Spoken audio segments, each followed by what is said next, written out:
Welcome back. In the next few modules, we're going to be diving deep into understanding your client's financial psychology. And I hope through this process, you get a deeper understanding of your own financial psychology. So, as we're going over these various concepts, the most helpful thing to do is to think about your experiences around money, your relationship with money, your thoughts, your beliefs, your behaviors. In this module, we're doing a deep dive into financial flashpoints, understanding your client's financial background. And in our model, you can see that financial flashpoints lead directly to our money beliefs, which is a key component of our financial psychology, and our money beliefs drive our financial behaviors and outcomes. So the craziest money behavior, the most confusing, perhaps self-destructive money behavior will make perfect sense if you understand the client's beliefs around money and their background. And that's what we're focusing on in this module. So what are financial flashpoints? Financial flashpoints are financial life events that leave a lasting psychological imprint. I've had them, you've had them. Some of these are profound and very memorable. Others are insidious and things that you would forget. And I'll give you a few examples. Growing up poor, depending on your level of poverty, can be an extremely traumatic experience for people that is chronically stressful. And so, if you're living in an environment where you can't meet your basic needs, perhaps your safety and security is at risk, you're going to develop a certain set of beliefs around the world, around money, that allow you to make sense of this experience and, quite frankly, allow you to cope with it and perhaps even thrive within that environment. One such belief you might end up with is that there's not enough money, or there'll never be enough money. When this belief gets reinforced by experiences, by intense emotion around it, it can be really difficult to change, even if you've climbed the socioeconomic ladder. And I've worked with clients, and if you're a practicing financial planner, you probably have clients too who are very driven to make more money, save more money, invest more money, because they believe that there'll never be enough money. And quite often, they have trouble shifting to a distribution phase. They're really great at that accumulation, but they have so much anxiety because this belief there'll never be enough money. Quite often, when you trace that belief back to experiences, either they grew up poor, or their parents grew up poor, or their grandparents grew up poor. And that energy and those beliefs and that anxiety around money can get passed down through the generations. Conversely, there are people who grew up poor, they have the belief there'll never be enough money. And so what they do is they do the opposite. Why bother trying to save? Why bother trying to invest? There's never enough money spent. If I have money, I'm just going to go spend it. If I can get some credit, I'm going to go use it. So you can have people coming from the exact same sort of financial flashpoint experience with the exact same belief who end up going in totally different directions when it comes to their behaviors. Growing up wealthy can give you a certain set of beliefs. For example, there'll always be enough money. With all beliefs that come from our financial flashpoint experiences, they're all 100% accurate in that particular environment. So, of course, there'll always be enough money if you grow up wealthy. That could be fine, but it could lead to people who don't bother saving, don't bother investing. Why would I bother? There's always going to be enough money. We also see clients who are living at a certain socioeconomic status. Something bad happens, all of a sudden they've lost their money or a significant portion of their net worth, but they still have this belief that there'll always be enough money, and so they may go into a pattern of overspending. Conversations around the dinner table can have a profound impact on clients' lives. I'll give you one extreme example, but many of these happen insidiously. It just happens with discussions over time at the dinner table, talking, for example, disparagingly about somebody's boss or somebody who happens to be wealthy or somebody who happens to have less money. And then the child walks away with this belief about rich people are this, poor people are that. But one example, a client told us she had a lot of anxiety about money. She realizes she avoided it her entire life. And in talking about her experiences growing up around money, she remembered a time at the dinner table where kids in her class had been talking about how much money their parents made. And so at the dinner table, she asked her father in front of her mother and her siblings, "Hey, Dad, how much money do you make?" And her mom slapped her in the face and said, "Don't you ever ask somebody how much money they make." Well, it's an extreme example. I'm admitting that, but it's something that I remembered, and she remembered it too. And so in her adulthood, she had avoided the entire topic of money, wouldn't talk about it, had a tremendous amount of anxiety around it, which of course led to terrible financial outcomes for her. If you grew up in an environment where people got into trouble around money and then somebody would swoop in and save the day, perhaps a family member or a grandparent, you might have this belief that, oh, I don't need to worry about it because somebody's always going to help in the end. Other examples, you have to sort of dig into your history to even find out, but they can have a profound impact on your life. I had one client I was working with who didn't go to Kansas State. So he didn't go to college at all. And this was very strange because he told me that his wife went to Kansas State, his parents went to Kansas State, all his siblings went to Kansas State, his wife's parents went to Kansas State, his wife's siblings went to Kansas State. So I actually asked him, I said, well, what year did you graduate Kansas State? He's like, oh, I didn't go to college. I just got into business. And I became curious and I'm like, why did you do that? Everyone else went to Kansas State. And he's like, I don't really know. I just wanted to be an entrepreneur. And being a financial psychologist, I'm like, I'm not going to let him off the hook. I'm like, well, let's dig a little deeper. Like, where did you get this idea that it would be better for you to go start a business versus going to college? And he sat back and he thought about it. And he's like, oh my gosh, I remember this game, the game of life. You remember the game of life? And he realized as a kid that if he had gone this direction versus that direction, skipping college, he could get directly into the workforce in this game and start making money. He realized he set up his entire decision around school and around business based on that game when he was a child. One of the problems with financial flashpoints is that since we don't talk about money much, since money is a taboo topic, we don't have the opportunity to really look at these experiences and examine our beliefs. And so as adults, we're just sort of omatrons going through life with all of these experiences that have led to all these beliefs. We're in our own little bubble, and we don't have the opportunity to challenge and change some of those beliefs that aren't working for us. So what about you? Let's talk about your financial flashpoints. Just take a moment and reflect on a few of these questions. Why did you choose financial planning? There's probably some event that happened in your life. Perhaps you had somebody who talked to you about money or didn't talk to you about money. What events in your life led you to choosing this career path? How did you feel about your socioeconomic status when you were growing up? Were you lower income? Were you poor? Were you middle class? Were you upper class? How did you feel about it? How did you feel about it compared to your peers at school? How did you feel about it when you looked at the society at large? How did you feel about your position in society related to money? What is your most painful money memory? Thinking back, perhaps as a child, maybe this was as an adult.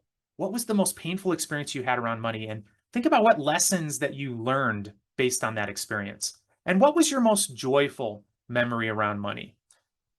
Where were you? What happened? Who was involved? And what messages around money did you take from that experience?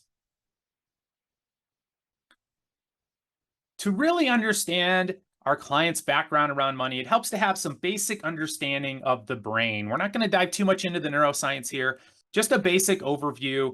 And we're going to use the triune brain theory to make sense of how our brain reacts to emotionally intense events related to money. So the triune brain theory divides the brain up into three sections. This is what drives neuroscientists crazy. There aren't three distinct sections of the brain, but it's a very useful model in understanding financial behavior. So we have three sections of the brain in this model: the reptile, the monkey, and the scientist. The reptile and the monkey brain, we can classify that as sort of the animal brain. So these are the parts of your brain that are responsible for your balance, your reflexes, your heartbeat, your stress response. They're instinctual, they're automatic. Based on our experiences, and frankly, those of our ancestors, a lot of our responses get sort of hardwired into this lower part of the brain. It's not conscious. It doesn't really plan through behaviors, but it is meant to help us survive. The limbic part of the brain, or the monkey part of the brain, is the part of our brain that's associated with emotions and memory and that fight-flight response to help save our lives. Now, in terms of the size of the brain, this animal part of the brain is taking 80% of the space inside of our skull, and it's responsible for most of our behaviors. We don't like to think that many of our behaviors are being driven by this inner reptile and inner monkey, but that's just facts. And this is how we survived as a species. In contrast, the rational brain, the scientist brain, is about 20% of our brain. It's our neocortex. It's our prefrontal cortex. It is involved in organization, planning, language, history, personality, self-awareness.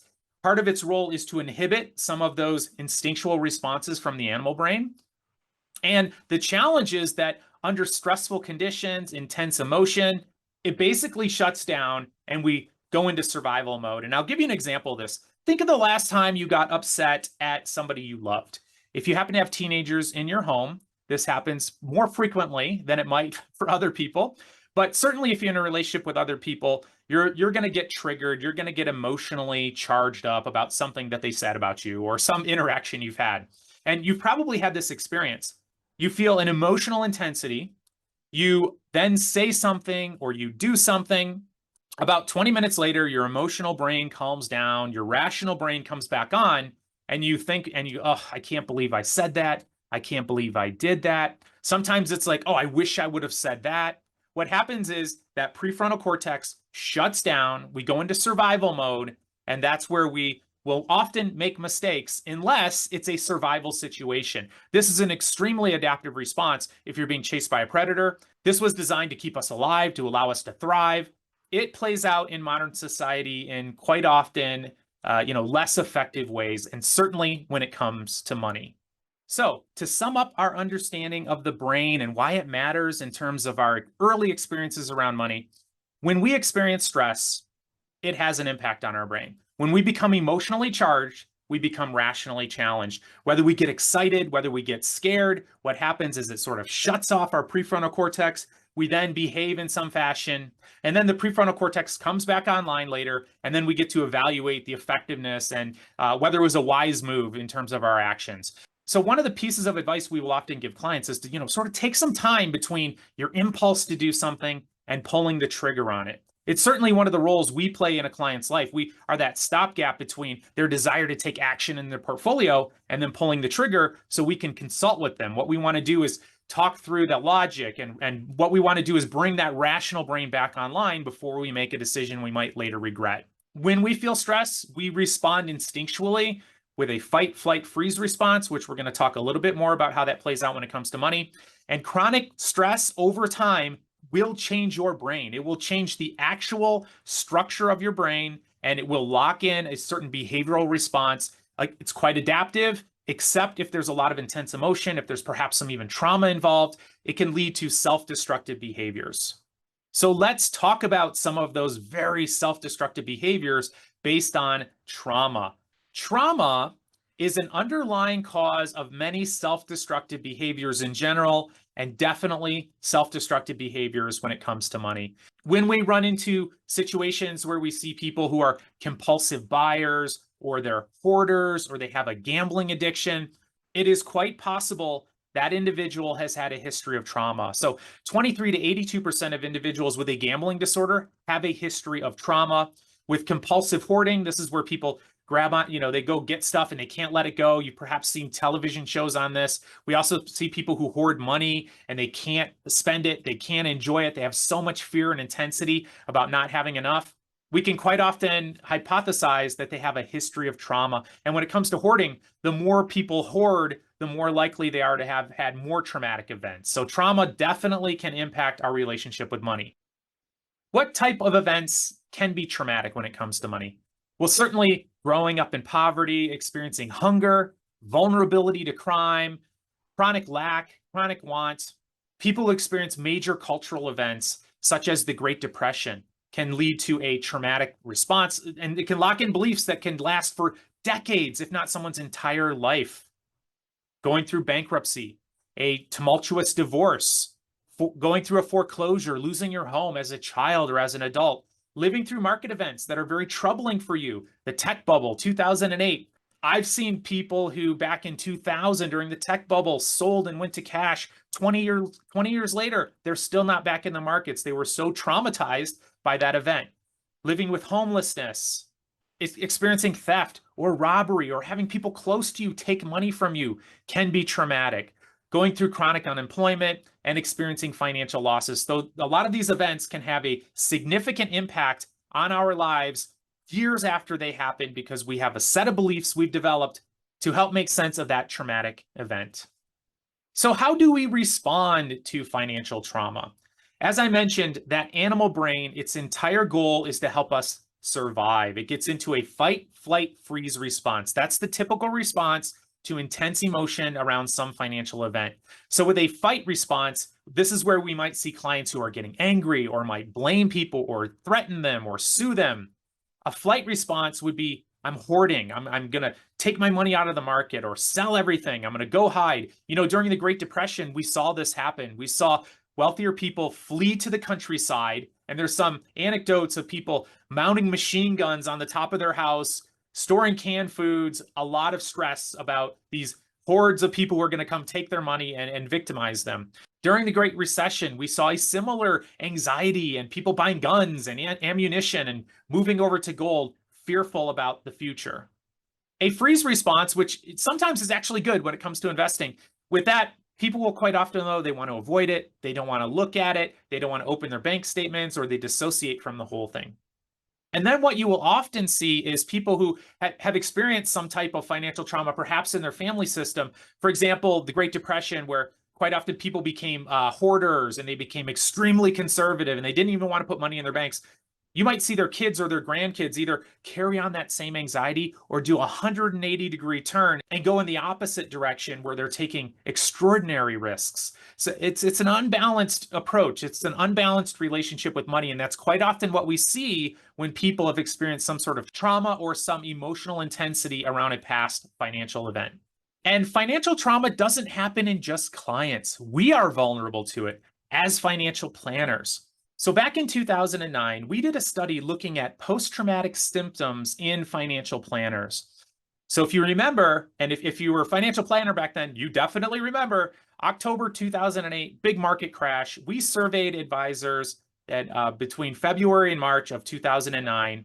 We had 45 financial planners in the study, and 93% of them reported medium to high levels of post-traumatic stress. Now, that is most of the sample. And we did this study because I was consulting at that point with financial planners, and I was trained in the National Center for Post-Traumatic Stress in Honolulu as part of my career in clinical psychology. And I was noticing that these financial planners seem to have like a similar stress response, quite frankly, to some combat veterans. Now, obviously, it was very different in terms of severity, but symptomatically, they were exhibiting some of the same symptoms. They were having intrusive thoughts. They were trying to forget about what was happening. They couldn't sleep at night. They would have waves of strong emotion that they weren't sure how to cope with. They had feelings of numbness, and they were reporting cognitive changes. And by that, I mean, they were telling me that, I'm rethinking my entire approach to investing. I'm challenging whether everything I thought I knew to be true was true. Am I doing the right thing for my clients? There was an existential crisis happening for the entire field. And what we saw after that was a big move from that buy and hold strategic investing to tactical asset management. We saw this across the entire industry. And that's a good example of how a traumatic event that led to intense emotion started to make people question and change why they were doing what they were doing. And challenging your beliefs after a traumatic event is exactly what your brain is designed to do, because it doesn't want you to get hurt again. It doesn't want you to be in a dangerous situation again. So it's looking around for, how can I be better at predicting the future? What do I need to know? What do I need to change? Now, sometimes this is great. Sometimes this is a terrible thing for our financial outcomes. We also saw significant symptoms of post-traumatic stress in the entire population. So, for example, in the Greek economic crisis, there was a study done. They looked at 1,000 residents of Athens. 60% of them reported severe symptoms of post-traumatic stress. 28% reported moderate symptoms of post-traumatic stress. So as a reminder, those are intrusive thoughts, anxiety, trouble sleeping, numbness, trying to avoid thinking about it. They also found that there were greater post-traumatic stress in people who were either caring for dependents, female, or older. Perhaps they felt even more vulnerable than the general population. So to sum it up, financial flashpoints, we all have them. You have them. I have them. Sometimes we've experienced them directly. Sometimes our parents experience them, or our grandparents. We may not even know what happened, but we're carrying that emotional consequence. Financial flashpoints can leave a lasting cognitive and emotional imprint in your life. And it's so important to know yours so that you understand your financial psychology. And of course, it helps us to understand our clients by knowing what it was like for them growing up around money, what sort of significant events shaped their approach to money and investing. So we all have financial flashpoint experiences. Some of them can be traumatic. Some of them can have intense emotion attached to them. This does help explain why people have trouble changing their approach to money when something's not working. It helps explain some of the more extreme financial behaviors. And when you run across those as a financial planner, that's when we need to start thinking about a mental health professional that we can refer people to if they are engaging in chronic self-destructive behaviors.